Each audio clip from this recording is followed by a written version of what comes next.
Bring it up, up. Bring it back, bring it back, bring it. Bring it back, bring it up, up. Bring it back, bring it back, bring it. Bring it back, bring it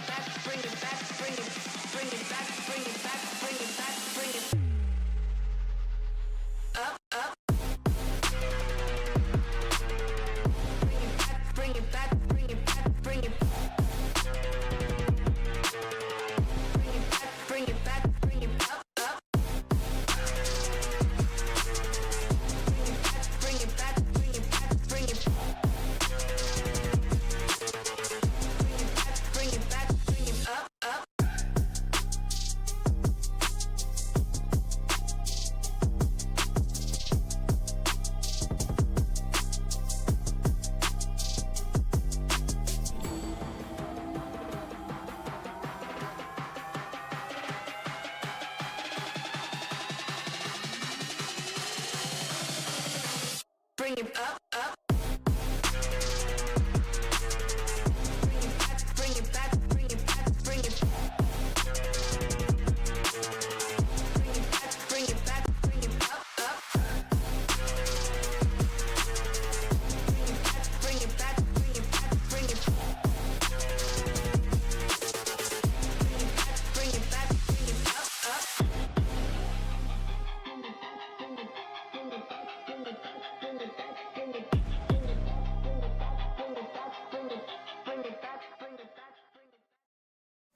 It's the first roar down of July. UNA football's got the week off, but we're catching up with head coach Brent Dearman. And, Coach, first half of summer workouts has wrapped up.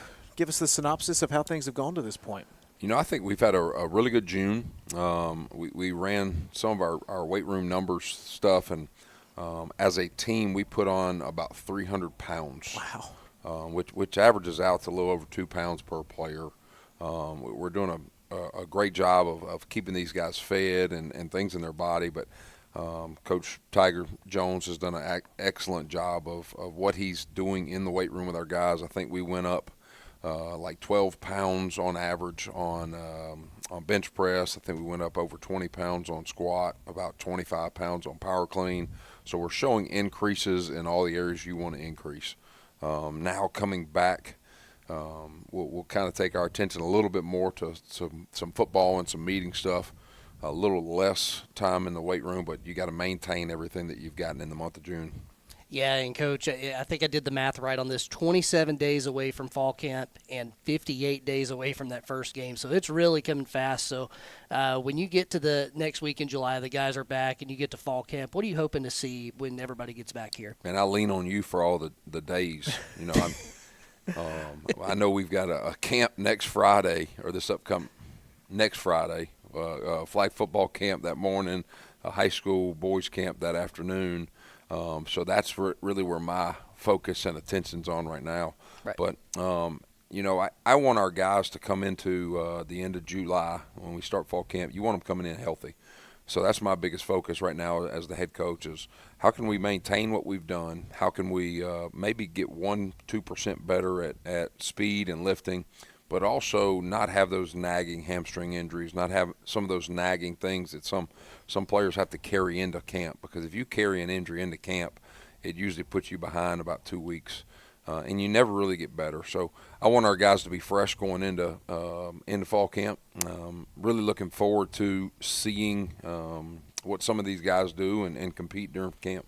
You mentioned the weight gains and strength gains that you've seen in the weight room, and we've noticed the breakfasts that you guys have had after workouts. How beneficial has that been? It's been absolutely huge to us. I mean, we've had a couple of local donors, boosters that have really stepped up and helped us out so we can do those type things. Maybe you can ask some of these players what they think about it, but to be able to come out of the weight room, we have a protein shake waiting on the guys that we make, and we've got protein, we've got multivitamins, we've got fish oil, we've got tart cherry, we've got beetroot. I mean, things that I would never imagine you'd put in a protein shake. But all this stuff is helping these guys recover, but also putting the much-needed protein back in their body. And then they get a breakfast when they show up, and they get a lunch when we get finished. So to be able to monitor what they eat, that's the biggest thing is these guys have had meal plans in the past, but we didn't monitor it. We didn't manage it. So they could just go across campus and eat whatever, and you don't know if they're eating good. So now we know that they're eating well. We know they're eating the right things. They're eating the right portion of things. So that's why we've seen so many gains that we have. And have you personally tried the beetroot yet? I tried a shake one day and realized that I probably don't need as much protein as some of the players do. If I'm having that protein shake every day, then I'm going to add weight that I don't need to add at 41 years old now. Oh, man. Well, hey, let's keep it local because you talked about the support you're getting in that department and in a lot of others just from this community. But also on a week like this where you got guys out of town, with the week off, you've got a lot of local guys here that could come and do a media availability. And it's really good to see that. And you've put a lot of focus on the state of Alabama, and you continue to do that. Just talk about how important that's been even to now. Oh, I think you walk into this new stadium, and you've got about 20 players on this football team that are from either this county or the surrounding counties. And I think that means a lot to the people of the Shoals area. I think that means a lot to the people of North Alabama when they know the names of the players that they're coming and seeing. I mean, we got two local studs here today with Noah Gregg and Jaheim Ingram. Colin Wright's a 2-year starter. I mean, there's so many guys on our team that grew up coming to Briley, coming to watch UNA, being a part of this community, they took field trips here with their high schools to visit UNA. So I think that means so much to this community, but it also means a lot to our players. I mean, when you look up in the stands and you see 10, 15 family members sitting in the stands because they're all able to come and watch you the day of, they don't have to travel to watch you. It goes both ways, really. So from your perspective, Coach, through this first phase of the summer workouts, who are some dudes that you've seen just put in some absolute work? Man, it's hard to really pinpoint a couple guys like that. I think as a whole, what I've really challenged each group is we compete in everything. So I think our offensive line group has really become the strongest group on our team, and you want that to probably be that way. But to see the sled dogs, to see the gains that they've had has probably been the biggest gain group on our team. I think the running back group is probably the pound for pound, the strongest group on the team, pound for pound. So more than anything, I just like highlighting kind of groups instead of individuals. I think our defensive backs are probably the most explosive. They had some of the best vertical jumps, approach jumps, and those type things. So there's different areas where different groups are really shining right now. So what you're telling us is the running backs coach did a stand-up job that first month. The running back coach has done a really good job. Him and the head coach get into it a lot. But no, it's been fun. When I hired Coach Partridge, two of the guys he really stood on the table to bring in and hire, and it wasn't that I was against them, but he loved Coach Clegg in his interview. He loved Colby Ellis in his interview, and to get both of them guys here. You were looking at either we're going to have to bring in a restricted earnings guy to coach running backs or something like that. And I said, man, I can do it. I don't want you to feel uncomfortable. And he said, Coach, I'd love to have you in the room. So it helps me to scratch an itch still without having the play calling and all that entails. And I can still be head coach, general manager role, but get to do a little bit of coaching. So it's a fun group to coach. Yeah, and while you're doing that, you also got the defensive side with Clint Bowen kind of running that room, and you got some new faces in there as well from the last time we talked. Just talk about that side of the ball and what you've seen. I don't think we've talked about him since last time I've talked with y'all, but bringing in Javante Moffitt on that side of the ball, I crossed paths with Javante for maybe 2 months. When I first got hired at middle, he had just finished as a player. So I got to know him then through him coming back in training. He's a West Tennessee guy. We knew a lot of the same people from my Bethel days. Coach Stockstill, I reached out to Coach Malzahn and Coach Stockstill are probably the two guys in coaching that I reach out to and talk to the most. And I hit both of them up and said, hey, we're looking for a safeties coach. And Coach Stockstill said, without a doubt, the most trustworthy player I've ever probably had. I mean, he couldn't say enough great things about him, and he has been fantastic for our players. Our safeties love coming to work for him every day.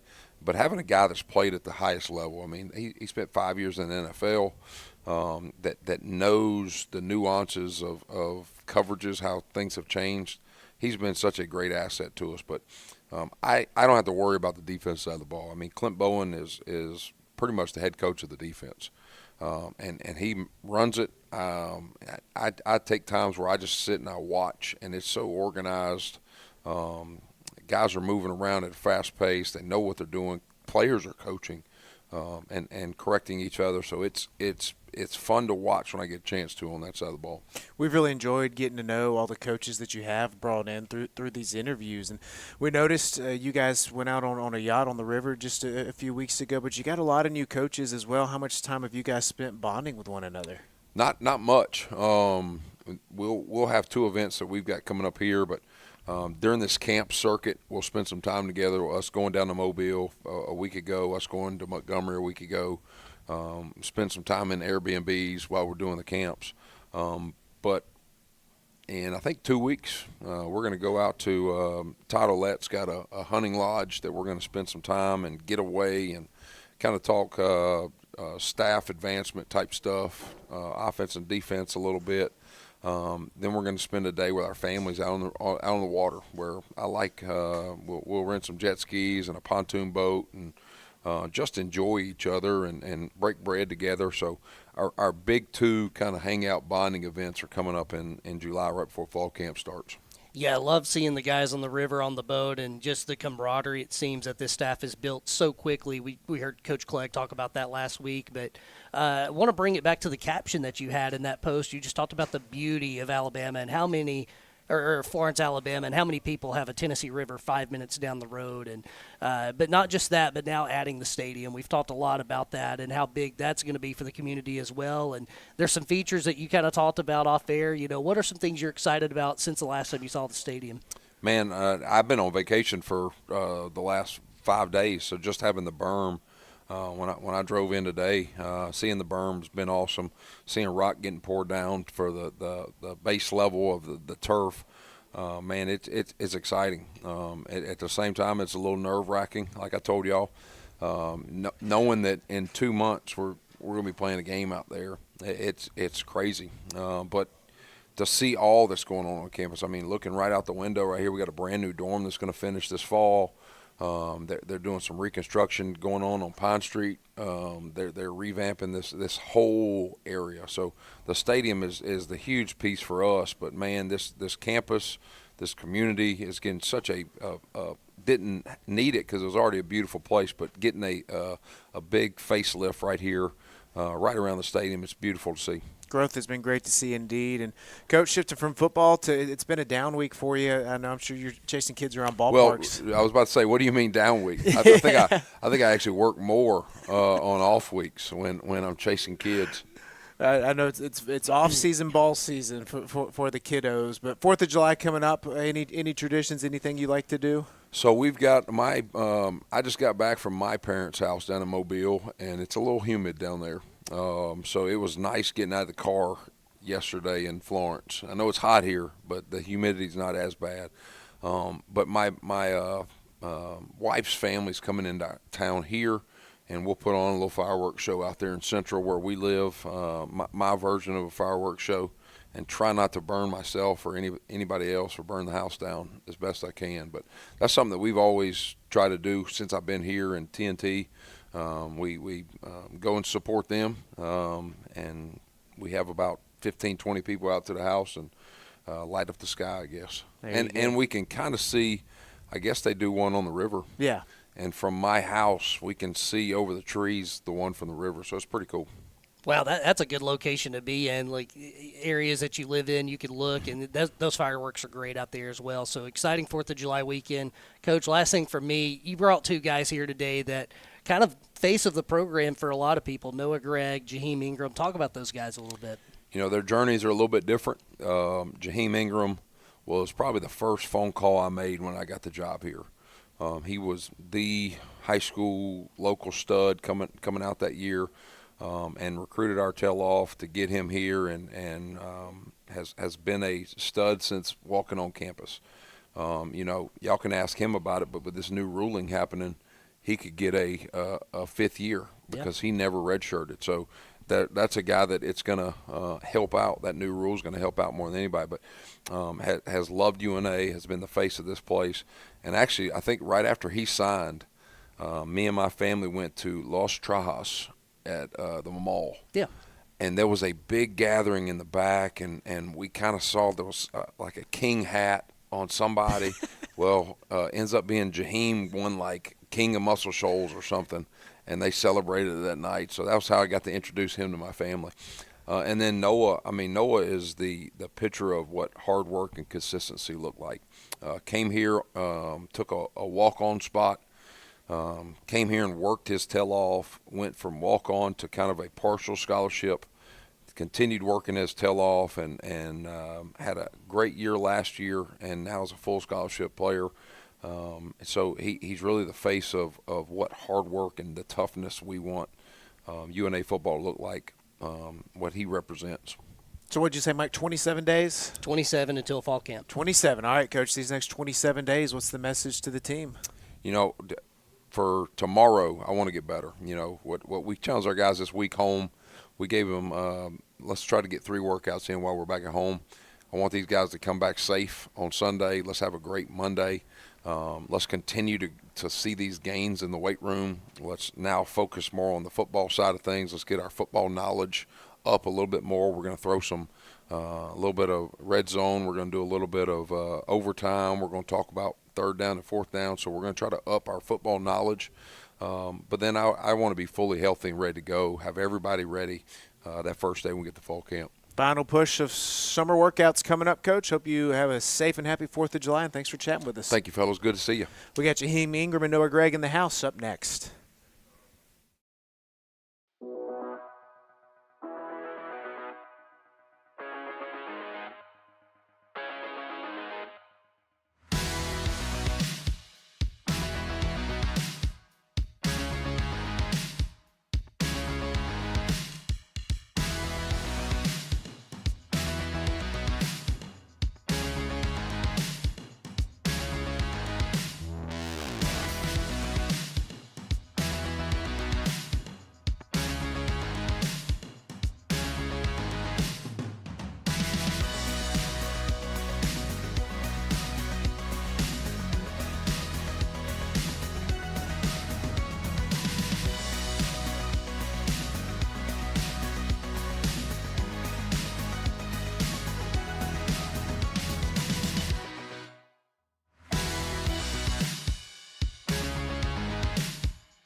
Next up, Jaheim Ingram from Muscle Shoals, a longtime listener, frequent caller here to the show. We talk to Jaheim a lot. We love chatting with Jaheim. And Jaheim, we're going to jump right into it. Coach mentioned he first met you over there at the Mexican restaurant next to the mall. The king of Muscle Shoals. What's your memory of that interaction? Yeah, it was coronation my senior year. I had just won Mr. Muscle Shoals High School. So, you know, the whole family, the whole support system that y'all are used to seeing. They came out, and we just wanted some Mexican food. So we were eating, and then, you know, this tall, dark-haired man walked in. They're like, hey, John, is that Coach Dearman? And I was like, oh, perfect timing. So I was like, hey, everybody, this is my new coach, Coach Dearman. You know, he introduced his family. I introduced mine. And, I mean, it's just kind of something we talk about every day. It's pretty amazing, and I think I've worked in college football for 14 years, and I've been part of UNA's program for a long time and been in other places, but I don't think I've ever seen an athlete for a football team that has so much family around him all the time. I mean, it's amazing just the amount of support that you have here, you know, your family, and it's anytime you're doing the coaches show, they're all there. I mean, and it's you got to get a table for 10 or 20. I mean, it's amazing. What's that like for you having so much family support? I mean, it's definitely a blessing. You know, I knew coming here off rip, I was always going to have my family behind my back. So I think that was one of the things that kind of played into me coming here. But, you know, I get to experience something that not a lot of people do, especially like, you know, they say going to college is like a big leap. But I mean, I kind of took a small leap because I'm basically in my backyard. So my first 2 years, I mean, I was going home to home cooked meals every night, still going to family events. So I mean, I never change it for anything in the world. You know, while we're reflecting, your freshman year, you came in and really burst onto the scene. Game one, I think it was right out of the gate. Did you expect to come in and have that kind of impact? Honestly, no, but it was something that I worked for. Like, they always told me, we could really use you this year. You could be great. And then, but I always thought it was just like coach speak. So then I actually came in late for my first workout. I was still in Cancun when all the freshmen reported. So I got a later start than everybody else. But, I kind of, I honed in on it a little bit. Like, I was like, yeah, this is something I really want to do. So from that day on, I kind of, took it personal. I made college football my job, and it paid off. I want to say it was the Austin Peay game your freshman year where you kind of had the breakout week, got the Freshman of the Week award. Correct me if I'm wrong on the game. You're correct. I thought it was, but then, even in year 3, you have some big moments. I mean, I go back to the blocked field goal at Illinois State. I go back to some of the sacks you were involved in big moments, EKU. Just talk about being part of those moments as a junior and what you hope to be part of as a senior now. I mean, those moments give me experience. I think that everything that we went to up to now is for a reason, for sure. I think that this is the year we take the top off the pot and kind of explode out. So all those moments will kind of have a play in the soul of what we do this year. And, pressure moments, I don't ever like to bend or fold under pressure. I think all those moments can really help me in where we want to go as a team. I believe this summer was a little different in the fact that you had the returnees for 2 weeks, and then the freshmen came in after that point. And for you as a guy that came in as a freshman, and probably your work in the summer is what got you onto the field, right? Have you talked about that with any of the freshmen? I have. I'd say one freshman in particular that I've really kind of honed on in the past few days is Deshaun Pope. I think he has the ability to be really special to this program, especially if he keeps his head down. He's got real heavy hands. So I think like in the coming days he'll definitely be a monster. So your first 2 years, Jaheim, it's a lot of familiar faces in the defensive line room, and you're the young guy. And then you get the number 44 as a sophomore. Then you go, and that's a big honor, obviously, for Ronald McKinnon and all that, the defensive leader. Become a captain in your junior year, and now in your senior year, you've got a lot of older guys around you too that are transferring in, that are trying to get adjusted, but you're kind of the guy, that's been in the program the longest and been around. How have you adjusted to that role, and is it going to be much different from your junior year? Not really different. I will say it's kind of a lot less responsibility on me. I've got guys around me that can, kind of do the things that I was doing in the past, like Josh White, Mon Cole, Donovan Nevels. They're kind of helping me lead the room in a way. And I don't have to be the vocal standpoint of the room the whole time. Like, I can say what I want to say, but they've also got the ability to step in and say what they want to say if they see something they don't like. So that's been nice. We were talking with you some weight room numbers, and I mean you're in the 1,000-pound club just on 2 lifts just about. But you're telling us a 640-pound squat, 405 bench, power clean numbers out the roof as well. I mean, how's your off season been going? Off season is great. I think Coach Vincent Jackson, he had asked me, he's like, "Is this the strongest you've ever been?" I was like, "I mean, yeah, but this is also like the best that I've ever felt." Like, I think this off-season program is going really well. I like the changes we made, and those meals definitely make a big difference. You were kind of giving us some of your numbers. I believe you said 640 is what you're squatting now. I mean, and that's a lot of plates, right? Yeah. I mean, that's where the bar starts to bend a little bit. that motivation bend, that's what I call it. Motivation bend. Go through your whole journey, I guess, all the way back to even in middle school, what you started at, kind of how you've progressed in squats, bench, and all those things. Like I said, I think in middle school, I don't really remember 225 milestone, but I remember squatting 315 in middle school. But really, I started to take weightlifting serious in high school. It was kind of something I prided myself on. Me and Colin Wright, and it was a guy named Daniel Box. He's actually a student here as well. But we used to go back and forth in the weight room trying to compete, see who could get the highest numbers. And I think that kind of helped me in my weightlifting journey a little bit because they were older than me, so they had a head start. But like I said, I hold all the records except one at Muscle Shoals for weightlifting, which is deadlift. The deadlift record is 720 there. I got 690. you know, kind of sucks I didn't get those extra pounds. But you know, I think weightlifting is something that I'm gonna do forever. Like it's just kind of something I found a passion for and fell in love with. So. Now, Coach Dearman mentioned that the offensive line has probably become collectively one of the stronger groups. Yeah. You as a defensive lineman, do you have a little rebuttal to that? They can have it for now. They can have it for now. But me and my dogs, we always working. We always coming. I think it's kind of a friendly competition at the end of the day. I know when he put up the numbers in the team meeting last week, it was kind of a shot for the D-line. He was like, yeah, we're going to take this personal. We'll just wait till we come back. So when we come back, it should be good competition always. And that's always my favorite part of fall camp, even without the pads on that first day. Offensive line versus defensive line, and you guys go at it, and you've been at the forefront of that for a long time. And, you know, they got the sled dogs marketing, you know, not really marketing, but, you know, just that's their mantra right now. Yeah. Defensive line, are y'all cooking We something OTF, up? man. Only the family. Only the family that's in Love the it. room. That's what we care about when we on that field. So, you know, like you said, this fall camp, as long as we got a helmet, it's time to go. It don't matter. How much have you enjoyed getting to know this coaching staff as well this offseason? I've loved it. You know, this has been kind of different because there's a lot of new faces, a lot of new coaches. But I think it's all for the better at the end of the day. Like, you know, every situation can have a different outlook depending on how you look at it. So this one is just positive for me. You know, I meet new people, learn new things, new techniques, new plays, a whole lot of new plays. But it's just, you know, everything happens for a reason, and I think that this could be something that's beneficial for where we want to go.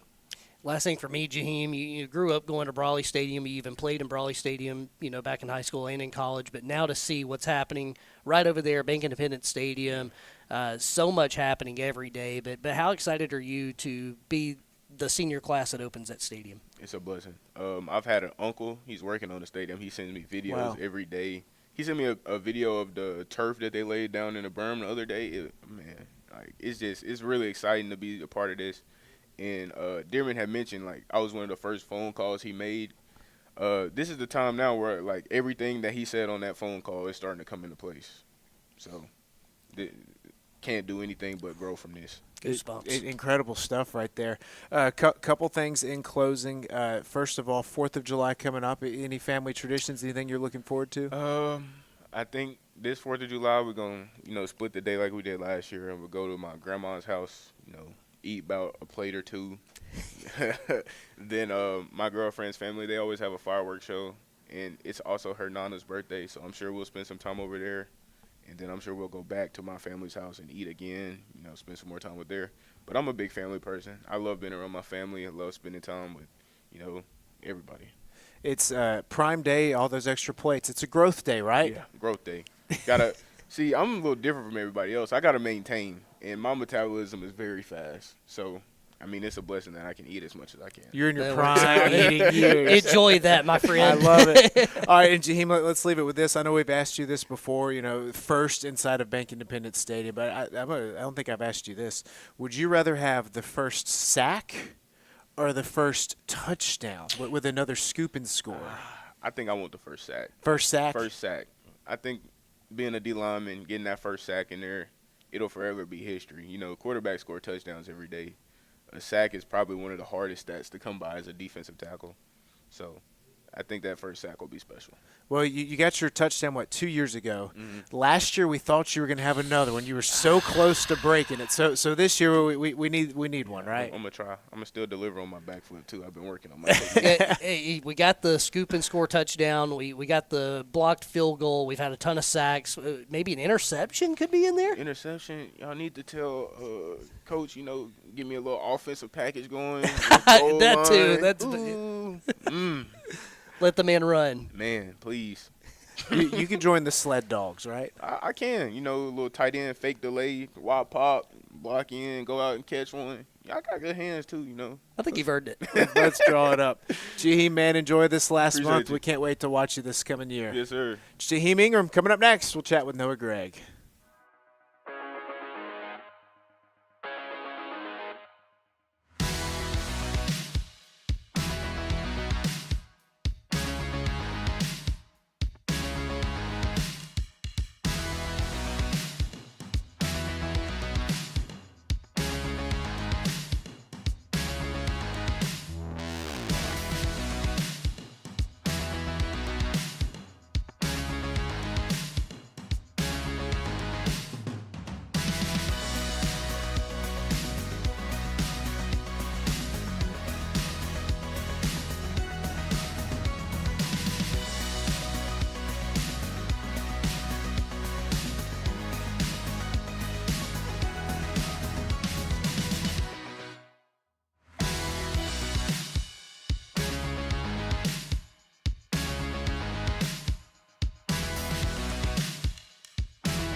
Next up on the Roar Down, we welcome in another frequent flyer and a high flyer at that as well. Noah Gregg's in the house from Killen, Alabama. Noah, we appreciate you coming in. I know it's an off week. Thanks for joining us. Off season, man. How much fun are you having with this group right now? Oh yeah, I'm having a blast. Getting the new, learn all the new guys, new transfers, and then this last week before the break, the freshmen got here. Getting to bond with them, get to figure out how everybody is, and the off-season workouts has been great with Coach Tiger, and yeah, it's been good. And at one time, Noah, that was you coming in as a freshman and learning everything. Even though you're a local guy, you're still learning, getting up to speed in the college game. But now you're kind of the mentor for a lot of these young guys. What are some things you tell them about when they get here, and what's your biggest piece of advice? We have a guy from my high school that I played with, Charlie Buttram, who just came here, as well as Bucket Bottoms, as we called him in high school, the kicker. Charlie was talking to me, and it was kind of funny because he was talking about all the stuff he's got to do, like the schedule and like all the things he's got to get done, and like how the newness of it from high school, and like you could tell he's stressed out a little bit. And I was like, it was kind of funny for me to see because I was like, man, I feel like it was like yesterday. That was me. Like I was asking Kobe Warden at the time because I knew him from high school, and I'd been texting him leading up, like asking him questions and stuff, trying to get an idea of what it was going to be like. And now I was kind of like the roles were reversed, and I was trying to help him out and stuff like that. But it's crazy that like I'm excited to be able to hopefully help some of the younger guys and maybe make it easier on them where I can, I guess, and give them advice. And yeah. A few weeks ago, we had Coach Tiger on, and he singled you out as a guy from what came in as a 17-mile-an-hour guy. Now, you're 22, 23 miles an hour. Yep. So this off season, what's kind of been the focus for you? Well, just I'm trying to get bigger, stronger, faster. I think that's the main thing that the coaches have kind of like told me that they want me to put on weight and get stronger in the weight room. So that's something I'm trying to like focus on. But Coach Tiger, he's very smart on all that stuff and like how he goes about it in his program and how he trains everything and all the details of like how like when it comes to running. And he's like made, like he said, how much faster. Like I had to get used to it. The first time we had 7-on-7 because like I was like able to like run past some people a little bit easier than like I prior was used to, and I was like, Coach T got me right. So yeah. And how do you balance keeping that speed while getting bigger? Yeah, for sure. Well, you're trying to put on muscle, so getting stronger in the weight room, and I think that honestly helps. I think because I have put on weight since last second semester. I put on like 10, 12 pounds, and I feel like I've gotten faster the more weight I put on just because I've been adding muscle and strength. So my legs and everything have been getting stronger. So I've been feeling more explosive, honestly.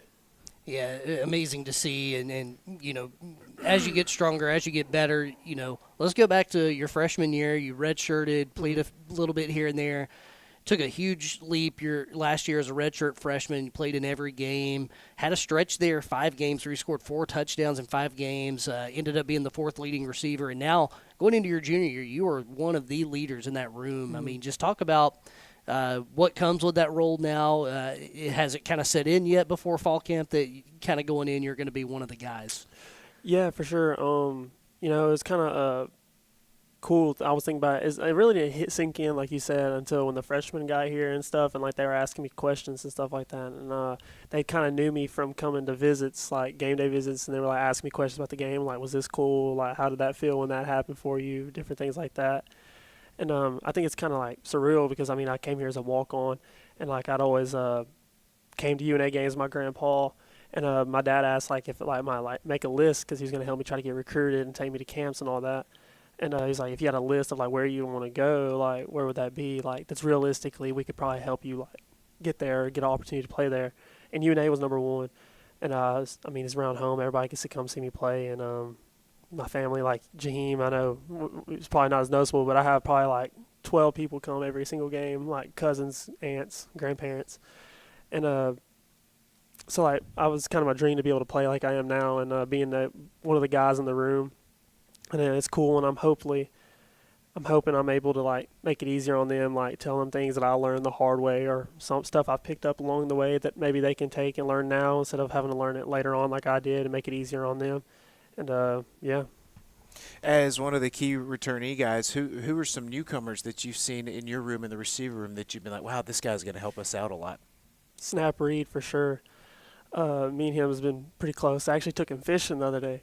A lot of fishermen on this team we've Oh, learned. yeah. I've noticed that. Yeah, took him fishing in Killen.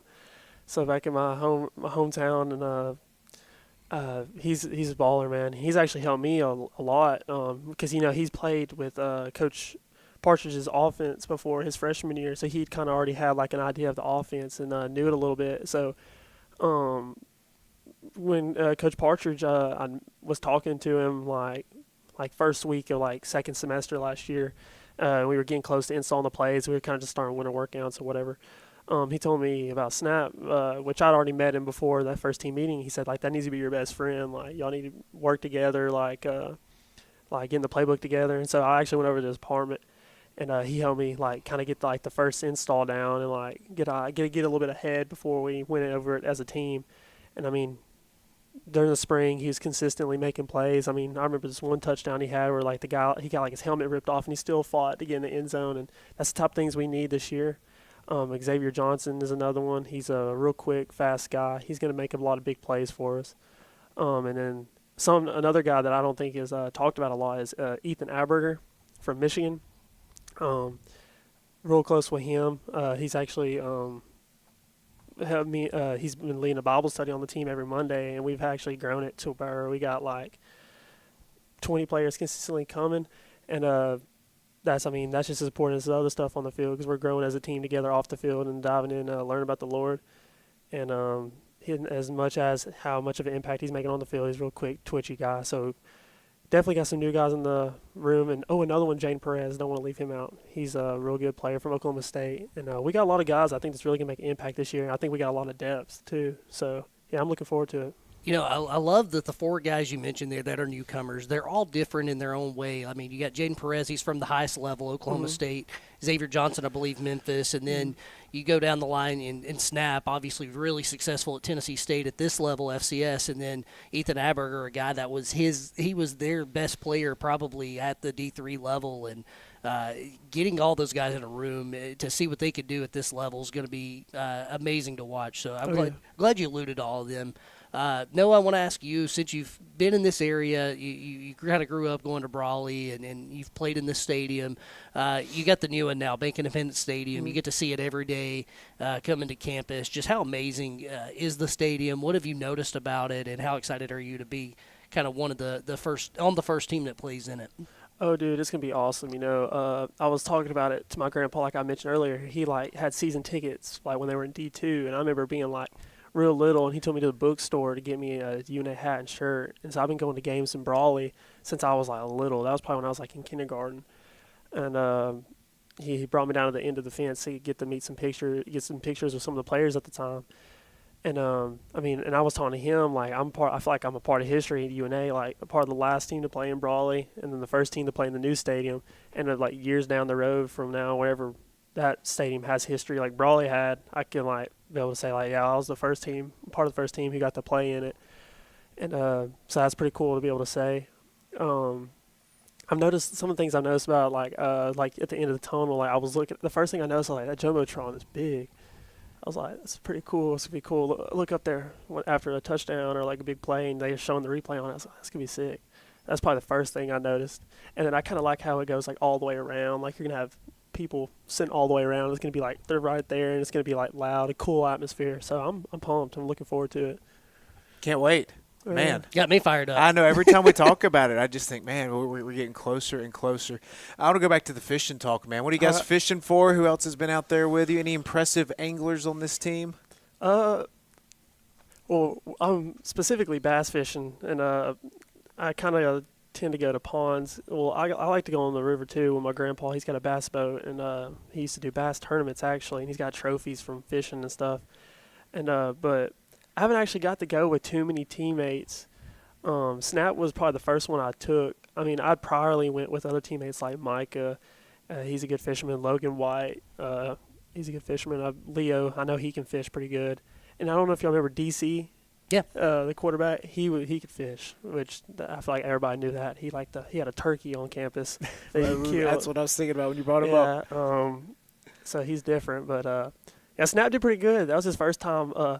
He's probably going to be mad at me for telling you all this, but so he's going to see his girlfriend this week, and she likes to fish, and so he didn't want the first time he fished to be with his girlfriend, and so so I had to try to help him out, learn how to. So you coached him up. Yeah, I tried to show him how to cast a rod and how to put a line, tie the hook on, and what baits was good for what, depending on what you were fishing for. And yeah, but it was a good time. We got to talk about the football as well, and kind of leading up to the season, what we thought we could work on as a team, and it was a good conversation. I think that's the best part about fishing is you get you're doing something that's satisfying, but you also get to talk and have a good time hanging out with people. So yeah. Man, we got to get the update on how it went for Snap this weekend. sure. Once Yeah. we find out, next time we get him on the show, we'll talk about it. But and then you were in Killen, growing up. I mean, you're in between like 3 or 4 different options for fishing, like lakes. You can go to Rogersville, you could come to Florence. You've got your own right there, Shoals Creek. I mean, just how amazing is it to be in this area where you can do that? Dude, it's like I love it because I'm going to college and I'm close to my campus, but at the same time my grandparents live 3 minutes down the road from me, and that I know that's not really what you talk about fishing, but just like being in this area in general, like my family, this is where I grew up.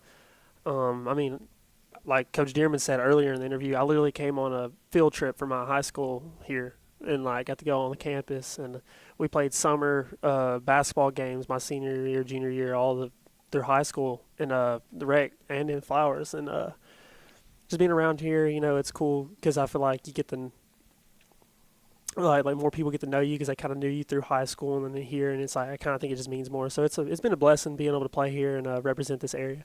4th of July plans coming up Saturday. Any traditions? I don't really got a tradition. My family always tries to get together, but I just recently got engaged to my fiance, Cindy. Oh, congratulations. Let's Cindy, go. I appreciate it. Cindy Gann. And we're going to go down, hang out with her family at her Nana's house, and she can cook. So she's going to have us some good food. Looking forward to that, getting to eat good for a day or two and spend time with their family. And then, that's Friday. And then I guess Saturday we're going to hang out with them for a little bit longer, and we'll probably come back. And I actually work a summer job at the UPS store in Killen for where I'm from.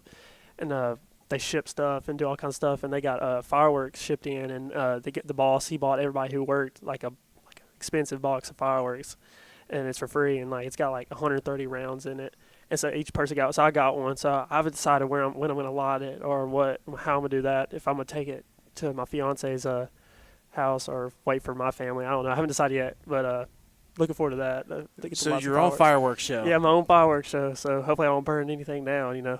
Man, I got to tell you, every time we have Noah on, I feel like we get so much info. Yes. And we learn so much, not just about you, not just about the team, but just everything going on, man. It's been great. And I'm looking forward to when we get in Bacon Independence Stadium, I'll be in the press box. I'll be able to look down. I'm going to see some 85 Greg jerseys down there. Oh, yeah. Unless you change your number. But, I remember seeing a lot of that. We talked about Jaheim and the group he had, but you had a pretty good group as well. And I remember seeing all those jerseys. So really excited for that. Yeah, appreciate it. Yes, sir. Looking forward to it. And can we get the engagement story? Anything special? Yes. Oh, so how I did it? Yeah. Okay, so I went and got her family's permission during May because we had the break, and leading up to it, I think she knew I was gonna ask, because she actually went to UNA, and I met her in Chick-fil-A on campus, and I'd seen her walk by, and I was like, yeah, I know where I'm sitting, and so I went and sat by her, got her number and everything, shot my shot, I guess, and but she graduated from here, and she's working a job and stuff like that. So she kind of been expecting it soon, and I think she was kind of hinting at her July, so she would think it'd be July. And so after I got all our family's permission in May, I kind of want to do June because I think it'll catch her off guard, and she won't be as expectant as much because we've talked about July for so long that she kind of just I told you July or after season. Because I didn't want to do it too close to fall camp and where I'm thinking about that and kind of put all my attention on football at that moment. But so I talked to her family; they were good with June, and I got their blessing and everything. And so her sister had actually helped me plan it, and so I was like, how can I ask her and it not be suspicious to how I'm asking? So her sister actually had a wedding she was going to that next weekend. So she got her to go with her to get nails done for that wedding she was going to, so she'd get her nails did or whatever. And so she had the good nails to wear the ring with. And then this guy I grew up working for through high school, who I still do jobs for, on his land, just cut his grass, in and out jobs, clean it up for him. I asked him if I could do it in his backyard because it's like right in front of the water and it's a real good view in front of the water.